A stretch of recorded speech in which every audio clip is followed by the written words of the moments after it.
Mas, ô Pablo, vamos começar falando sobre a partida de ontem, que é o que todo mundo quer saber. Já tem 12 pessoas na nossa live e eu quero saber a tua análise. O que tu achou daquele show de horrores que foi a partida de Grêmio e LDU? Diz aí pra gente.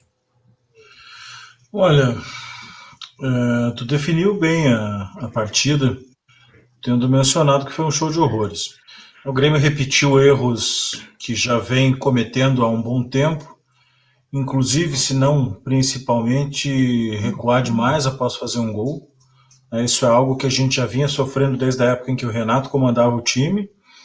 Isso se manteve em alguma medida com o Thiago Nunes e agora com o Filipão isso está no mesmo aspecto. Eu acho que ontem nós tivemos mais uma prova de que a nossa lateral esquerda é uma posição muito carente, né, para tentar aqui, estou usando essa expressão para não usar, para não ofender aqui os dois profissionais que geralmente atuam, mas na minha opinião são insuficientes para o Grêmio, isso imaginando que o Grêmio tenha alguma pretensão que seja maior do que pura e simplesmente fugir do rebaixamento. Achei, ainda que isso esteja criando uma certa polêmica aí entre as páginas do Grêmio até, achei que o Alisson teve uma partida razoável, né, de razoável para boa, muito embora continue achando que não deva ser ele o dono daquela posição. E no mais, com relação à escalação, erros repetidos. Eu sei que o pessoal tem uma predileção por alguns atletas que vêm da nossa base. Eu acho isso importante. Esses dias a gente falava, eu conversava com o pessoal da Infos do Grêmio, e eu acho bacana o jogador da base, quando ele sobe, é importante que ele se sinta acolhido pela torcida, só que eu acho que às vezes parte da nossa torcida leva isso para um patamar um pouquinho elevado demais. Então veja, por exemplo, o Fernando Henrique teve algumas partidas que na minha opinião foram apenas razoáveis, não foram fantásticas, e daqui a pouco ele já se tornou, dali a pouco ele já se tornou um ídolo, né? E ontem a gente viu que, muito embora, na minha opinião, aquilo não tenha sido pênalti, ele foi imprudente no lance, tanto que ele deu margem. Isso aí, ele foi ingênuo, né? Falta para ele, obviamente, a experiência. E aí, quando a gente chega e diz o seguinte, não, mas ele vai aprender, assim como aconteceu com o Breno, né, que tomou um gol recentemente porque foi pedir impedimento. Eu acho que nesse momento que nós estamos, não é hora de ensinar ninguém a nada. É para isso que tem um time de transição, para isso que tem categoria de base. O cara do time profissional tem que resolver. Com relação à partida, eu acho que o Filipão escalou mal e mexeu pior ainda, né? Porque às vezes a gente consegue consertar. Tem até aquela máxima do futebol, né, que diz que quando o treinador mexe bem é sinal que escalou mal. Ontem eu acho que ele foi mal nas duas situações. Acho, inclusive, que pelo momento que nós vivemos é um desperdício não aproveitar o Rafinha, como também é, de fato, ou como seria uma injustiça deixar o Wanderson de fora. Então talvez seja o caso de se buscar uma outra conformação para que possa o time abrigar os dois. Mas foi um horror. O jogo foi triste. Acho que ali a gente pode destacar talvez o Chapecó, que não teve culpa em nenhum dos gols. Alguns me disseram até que talvez ele pudesse ter saído na bola no primeiro gol, mas eu acho que não. Aquela bola não era dele, né? Aquela bola era da zaga. E de resto, salvo Jeromel e Kahneman, eu acho que não salvou ninguém. Ninguém mesmo. Foi mais ou menos, como eu disse, o Alisson foi mais ou menos, mas ele foi mais ou menos se a gente levar em conta a média dele, né? Mas ainda assim insuficiente para o que o Grêmio o tamanho que o Grêmio tem. Com certeza. No momento que a gente adota uma postura defensiva, que até então para mim parecia favorável nesse jogo, eu até postei um pré-jogo aqui no YouTube dizendo que o estilo reativo seria bom nessa partida porque deu certo no primeiro jogo, e pensando bem, não deu tão certo assim, fazendo uma análise bem fria. Quando tu adota um estilo de jogo mais reativo, tu fica muito mais propício a levar gols quando tu não tem um time pronto para isso. O Felipão chegou agora e está fazendo uma mudança drástica no estilo de jogo de um time que tinha como característica um jogo bonito, o jogo jogado, como se bem diz, né? E agora ele quer implantar esse estilo de jogo reativo, mais retrancado, num time que não sabia jogar assim. E com jogadores como Cortez, que são jogadores muito mais propícios a falharem e prejudicarem o time, isso é muito mais arriscado. Então, no momento que o Grêmio faz o gol, para mim teria sido ideal que a gente avançasse as linhas e continuasse metendo pressão, continuasse indo para cima como a gente estava fazendo no início do jogo, mesmo adotando um estilo de jogo um pouquinho mais defensivo. Então, para mim, a gente começou a falhar neste momento. Eu quero saber da tua parte, o Pablo, quando que o Grêmio começou a falhar naquele jogo, a não ser na escalação inicial? Chico, em primeiro lugar te digo, né, a tua análise é sempre interessante, boa de ouvir. Tu já, guri novo, mas é um jornalista pronto já, né, um prodígio. Mas a minha análise às vezes é um pouquinho diferente, até porque eu não tenho grande conhecimento tático. Eu, pelo menos, não tenho nem tenho essa pretensão. Não quero nem fazer de conta que possuo esse conhecimento. Mas eu tenho uma certa cautela quando a gente fala sobre esquema que deu certo, que deu errado, que basicamente o esquema que dá certo é aquele que faz o time ganhar. Né? Então, assim, foi reativo, foi propositivo, prezou pela manutenção da posse, deixou o adversário jogar, tal. É óbvio, eu aqui de fora posso ser indiferente a isso, diferentemente daqueles que estão lá dentro. Mas eu acho que o problema do Grêmio, basicamente, é psicológico. Tá? Não é só estilo de jogo. Porque se a gente for ver bem, nós tivemos êxito no placar. Naquele jogo contra a LDU primeiro e também no jogo contra o Fluminense, tendo bem menos posse de bola do que o adversário. Qual que é a diferença? O adversário não marcou nesses dois jogos. No jogo de ontem ele marcou. Então, assim, a gente nunca gostou de retranca. Muito embora a retranca tenha sido bem utilizada por vários treinadores, inclusive pelo Renato. Na primeira passagem do Renato pelo Grêmio, né, quando ele nos salvou de um rebaixamento quase certo e nos levou para a Libertadores, ele basicamente fazia isso. O Grêmio ia lá, achava um gol e depois era praticamente, a nossa formação era 10-0-0. Né? Óbvio que eu estou exagerando, mas era praticamente isso aí. Então, o ponto é anímico, porque tudo que o Grêmio faz está dando errado. Isso afeta o psicológico do jogador, é fato. Mas, basicamente, abdicar de atacar nunca é uma boa ideia. Parece frase pronta, mas ela reflete uma realidade que a melhor defesa é o ataque. A melhor maneira de segurar o teu adversário é não deixar ele avançar. Até porque, conforme tu muito bem colocou, nós temos alguns jogadores, e na verdade todos os jogadores são assim, salvo se tivéssemos um time de fora de séries, ou de foras de série, que não é o caso, são propícios ou propensos ao erro.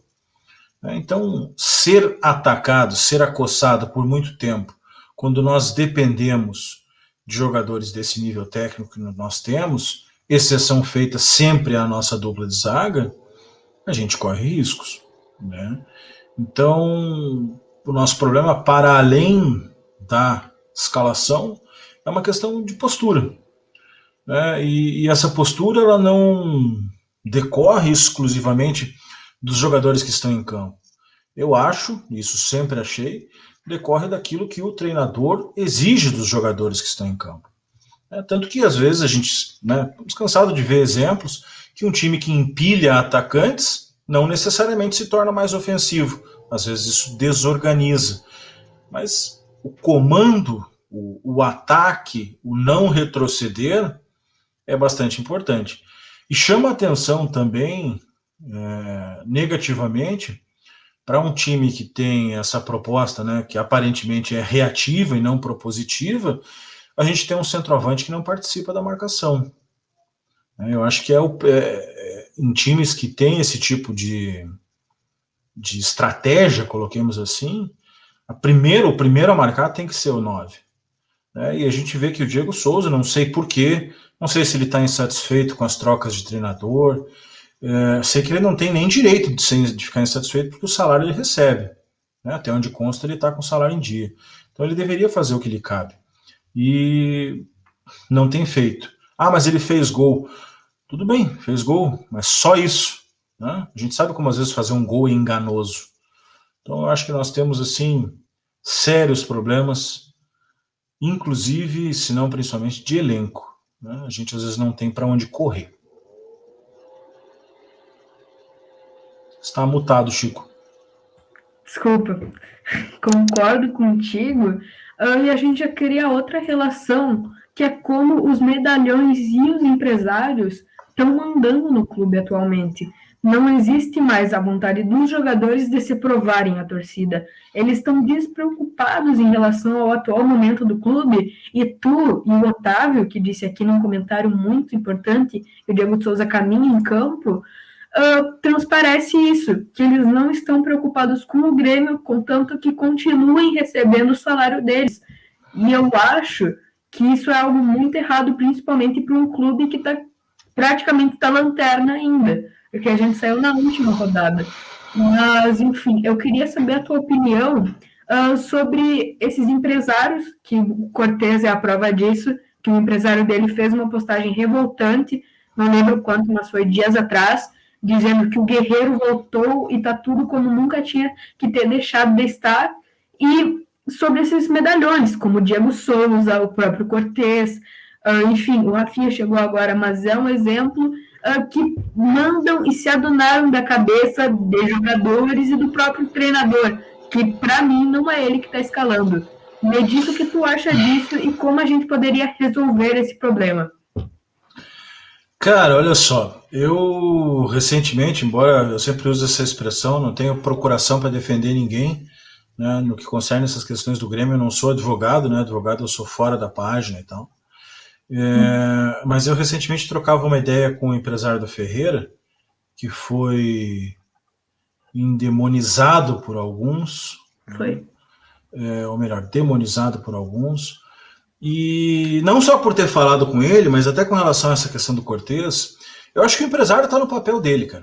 Sinceramente, eu acho que o empresário está no papel dele. Tá? Sejamos frios aqui agora, sejamos frios.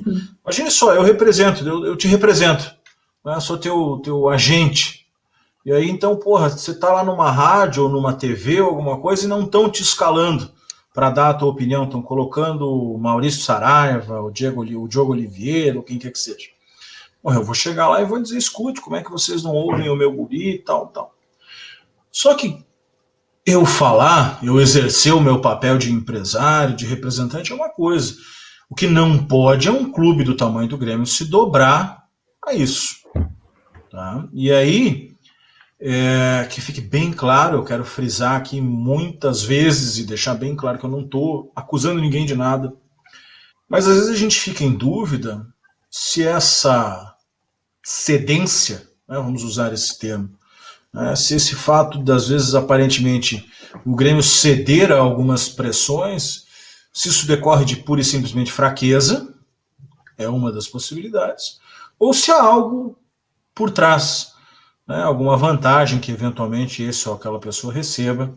Não estou afirmando, estou dizendo que isso às vezes nos faz ter essa ideia, porque nós temos algumas pessoas, alguns jogadores, Chico, tu sabe disso, tu acompanha o Grêmio já há algum tempo, né, mas nos anos mais recentes, vamos colocar assim, pós-2017, nós temos alguns jogadores que se repetem e ninguém consegue entender. A gente teve um dado momento, o André sendo escalado em jogos decisivos e falhando, como sempre falhou no Grêmio. A gente vê Paulo Vitor, a gente vê Cortez, a gente vê o próprio Alisson, né? Vimos antes disso Michel, Cícero pós-Libertadores, que também não rendeu. Assim, é uma situação que até eu comento que eu achei muito engraçado.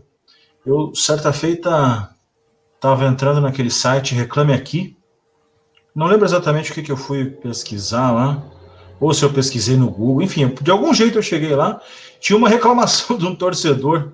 O cara reclamou no Reclame Aqui que o Cícero vinha sendo escalado. Eu achei aquilo sensacional. Então, enfim, eu não sei o que é convicção e o que é alguma outra coisa. Pressão de empresário, ou se alguém dá alguma caixinha para jogar, não sei dizer. Não sei o que está acontecendo. Mas algo assim está acontecendo. Agora, a culpa não é do jogador. O jogador é ruim, a gente sabe. Ou algum de nós, em algum momento, achou que o Cortez era o Marcelo. Jamais. Então, quer dizer, porra, mas e quem que escala o cara? Por que ele continua sendo escalado? Por que ele continua no Grêmio? Porque o empresário gritou? Então, sinceramente, nós não estamos sendo administrados por homens. E eu sei que estamos, né? Não estou aqui duvidando da hombridade dos nossos dirigentes. Mas o cara não pode se assustar com grito. E também, se quer dirigir um clube do tamanho do Grêmio, tem que estar pronto a enfrentar essa pressão. E o mais interessante é ver que essa pressão, se fosse pressão, por isso que às vezes eu chego a pensar que tem alguma coisa diferente no Grêmio acontecendo, se fosse pressão, a pressão da torcida também já teria sido ouvida e nós não estaríamos com muitos dos que nós estamos lá no elenco. Ou veja, ou tu me acha alguma justificativa plausível para a gente ter renovado o empréstimo de Luiz Fernando, por exemplo.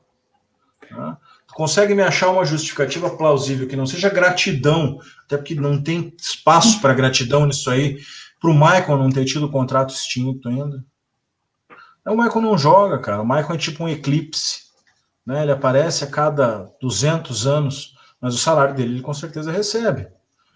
Então, assim, tem muita coisa muito estranha no Grêmio, e eu acho que isso passa, talvez esse seja um dos tópicos que a gente vai abordar depois, isso passa diretamente pela nossa presidência, ou coloquemos então pela nossa direção. O Grêmio está sendo mal dirigido recentemente. Cara, com certeza, e a gente faz a reflexão que tu sempre está dizendo que nada é maior que o Grêmio. O Grêmio é maior do que tudo e do que qualquer coisa. E esses empresários, nessa gestão que a gente já vai falar sobre, estão sendo maiores que o clube. Não estão sendo, mas está dando a entender, pelo que a direção está fazendo, que eles estão deixando empresários mandarem mais e serem maiores que o clube. Que eles estão deixando jogadores serem maiores que o clube. E a torcida, que tanto fala que é uma torcida tão apaixonada contra o Grêmio, não está tendo voz nessa administração do Romildo. Quem tem voz por lá são empresários e jogadores. Quem menos tem voz é o torcedor. Mas eu concordo muito contigo no que tu disse, que o empresário faz o papel dele. Eu nunca tinha pensado nesse lado, mas tu tem razão. O empresário quer que o cliente dele jogue e que ele esteja ganhando dinheiro pelo empresário dele, né? Digo, pelo jogador dele. Então, é uma reflexão muito boa essa tua.